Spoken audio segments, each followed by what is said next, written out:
Hello everyone, welcome back to Spararia YouTube channel.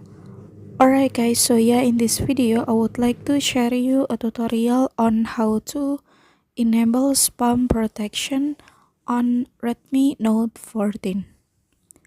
Alright guys, so for those of you who are often annoyed because you keep getting spam message from unknown number, don't need to be worried guys, because on the Redmi Note 14 cell phone you can automatically block spam message from unknown number.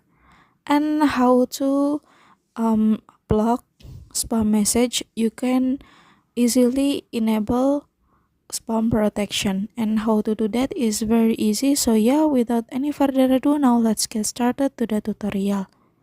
Okay, first now you can go to message menu, and then you can click on the right top, and then now you can go to message settings, and then now you can scroll down and go to protection and safety.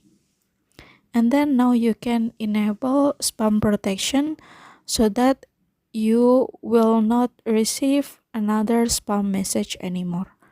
Alright guys, so yeah, here's the tutorial, and thank you so much for watching guys. Bye bye.